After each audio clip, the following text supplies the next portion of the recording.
तो मतलब केवल ये चीज़ ध्यान रखनी है, चालाकी केवल एक जरिया है जो ये बताता है कि आप, क्योंकि देखो संघर्ष जो है ना, जब आता है तो व्यक्ति पे दो चीज़ें होती हैं, या तो वो संघर्ष को झेल ले, पर अगर वो पूर्ण ज़िंदगी संघर्ष झेलता रहेगा तो उससे बड़ा गुलाम, उससे बड़ा दुखी व्यक्ति कोई नहीं होगा। जैसे कोई व्यक्ति आपको डेली आपसे मजदूरी करवा रहा है और आपको कुछ उसका बेहतर दाम भी नहीं दे रहा, बेहतर दाम भी नहीं दे रहा, पूर्ण जीवन आप संघर्ष कर रहे हो केवल एक नियम को पालन करके, कि नियम मेरे विधाता ने बनाया, मेरे ईश्वर ने बनाया, कि मेरा कर्म बनता है। इस व्यक्ति का आजीवन काल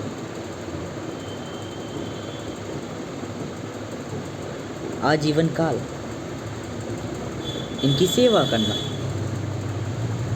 चालाकी बस यही कहती है जवाब। क्या ज़रूरी है तुमने अपनी आंखों से देखा है? क्या खुद ईश्वर ने आके तुम्हें दर्शन दिए? क्या वो सपने में भी उपस्थित हो पाया आपके, जो इन मानवों के कंट्रोल में नहीं है? क्या सपने में आके खुद ईश्वर ने कहा है? माँ चालाकी आती है, बुद्धि आती है, एक तेज व्यक्ति आता है, माँ बुद्धि आपको भ्रमित करती है, वो दिखाती है कि ईश्वर नाम की कोई चीज़ एग्जिस्ट ही नहीं करती, अर्थात ईश्वर आपको नहीं देख रहे। माँ चालाकी कहती है कि शक मत बन दो, अभी समय बीतन दो। फिर माँ प्रकृति जब चिंतन प्रकट हो जाता है, परसेप्शन पैदा हो जाता है, तो छलावे उत्पन्न होने लग जाते हैं और चीज़ें क्या दिखने लग जाती है? चीज़ें ये दिखने लग जाती है कि हकीकत में रिलेटिवली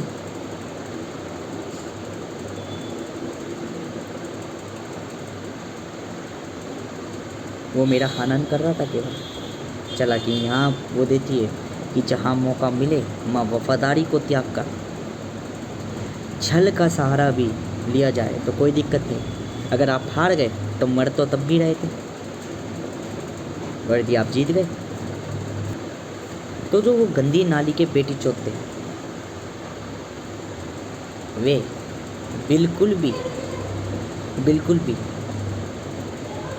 कोई कहने लायक होगा ही नहीं, बिल्कुल भी वो कहने लायक होगी ही नहीं, जो आपको कहेंगे कि गलत का तरीके से जीते, गलत हो गए, अब आप राज कर रहे हैं। जगहें बड़ी महत्व रखती हैं, जीवन बड़ा महत्व रखता है। चालाकी यही कहलाती है कि ताकत हमेशा उस व्यक्ति के हाथ में होती है जो उसके योग्य होता है, जो बुद्धिमान होता है, जो बलवान होता है, जिसको अपना हुनर पता होती है कि मेरा हुनर है क्या। अधिकांश व्यक्तियों को अपना हुनर इसलिए नहीं पता होती क्योंकि उनका समाज गंदा होता है। समाज का मतलब एक जैसे व्यक्ति रहने लग गए, उनको संसाधन मिलने लग गए, उनको प्रति एक चीज़ वो मिलने लगी जिनसे उन्हें मेहनत नहीं करनी पड़ती, तो वो आलस को चुनते हैं। यहाँ भी दो तरह के व्यक्ति पैदा हो जाते हैं। एक व्यक्ति वो जो कहता है मैं आजीवन का आलस करूँगा, मेहनत करने की क्या आवश्यकता, और एक व्यक्ति कहता है इतना आलस बेहतर नहीं है, कुछ तो मेहनत करनी चाहिए ही चाहिए व्यक्ति को, अर्थात वो पूर्ण रूप से प्रभावित नहीं हुआ। यही चीज़ निर्धारित कर देती है कौन ताकत को संभालने के लिए बैठा है और कौन ताकत के अधीन बैठा है कर्म करने को। हमेशा ध्यान रखें, समय के साथ आपको बदलना होगा। अगर आप ये छोटे मोटे काम करने की सोचते हैं तो आप ये हमेशा ध्यान रखें, छोटे मोटे काम शुरुआत की एक चरण होती है। नीतियाँ, स्ट्रेटजीज, नियम, कायदे से चलने वाले सारे कर्म, ये सब जीवन का पहला पहलू है। और जीवन में ऐसे 4 पहलू आते हैं। जीवन के पहले पहलू में आप सही गलत जानोगे। जीवन के पहले पहलू में आप ये चीज़ें जानोगे क्या सही और क्या गलत है। जीवन के पहले पहलू में आप जानोगे सब नियमों का पालन करना बहुत बढ़िया है, जीवन में बेहतर होगी। नियम के पहले पहलू में आप जानोगे प्रति एक चीज़ में सेवा करना बेहतर है। पर दूसरे पहलू में आप ये जानोगे कि छल भी आवश्यकता है, आपको विलन बनना भी मजबूरी में बनना पड़ेगा, क्योंकि आपको माँ ये रियलाइज हो जाएगा कि जो सही गलत दिखता है वो बहुसंख्यक तय करते हैं। फिर आप पे दो ऑप्शन रहते हैं, या तो उन गंदगी की तरह गंदगी बन जाओ, या उन गंदगियों को मिटा दो और खुद एक सबसे बड़ी गंदगी बन जाओ। अगर आप एक सबसे बड़ी गंदगी बन जाते हो तो एक टैग भी लेके घूमो, this is the villain Davy. और यदि आप उन गंदगियों में मिल जाते हो तो आप एक टैग लेके घूमोगे कि you are the beauty, you are the bright person. ये सब दुनिया तय करती है। दुनिया एक बिखरी हुई आजान पड़ी हुई केवल एक मृदा है। इस मृदा में अनेकों तत्व बनते हैं, हर एक तत्व एक दूसरे को प्रभावित करता है। तो यह आप निर्धारित और ध्यान रख लें, ये तत्व पूरी प्रकृति उस धरती को, उस मृदा को किसी भी रूप में आपको दिखा सकते हैं। हकीकत में ये बेजान है केवल, ये ध्यान रखिए। इधर जो सबसे पहले आईना पकड़ के बैठ गया वो दूसरे को रिफ्लेक्शन दिखाएगा उसका, ये हमेशा ध्यान रखिए। और फिर बाकी दुनिया उसी को हकीकत मानेगी।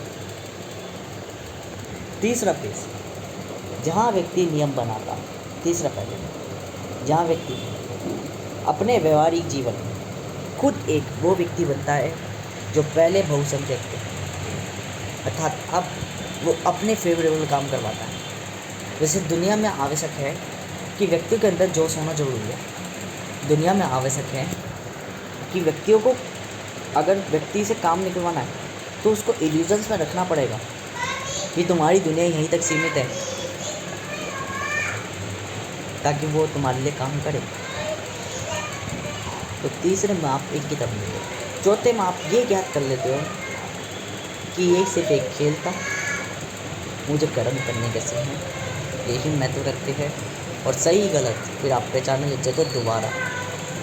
हमेशा ध्यान रखना, चक्र का अंत हमेशा चक्र की शुरुआत में होता है, क्योंकि हमें चक्र की पूर्ण लंबाई नहीं जाननी, हमें केवल चक्र की सर्कमस्टेंस जानना है। मतलब परिस्थिति, हमें केवल उसका 2 पाई जानना है, क्योंकि उससे हम सब कुछ ज्ञात कर लेंगे, ना कि हमें उसका रिपीटेशन लूप जानना है कि वो कितना बदल रहा है। तो इसलिए जिस भी कण तुम जगह से शुरुआत करोगे उसी कण में आओगे तो तुम्हें चक्र की सर्कमस्टेंस, चक्र की परिस्थिति पता चल जाएगी क्या है। जहाँ से तुम्हें आर पता चल जाएगी, रेडियस, उसका एक पैटर्न पता चल जाएगा। इन दोनों वीडियो का नाम पता है क्या है? इन दोनों वीडियो का नाम ये है कि जो ताकत है ना, ताकत और अमीरी वो होती क्या है।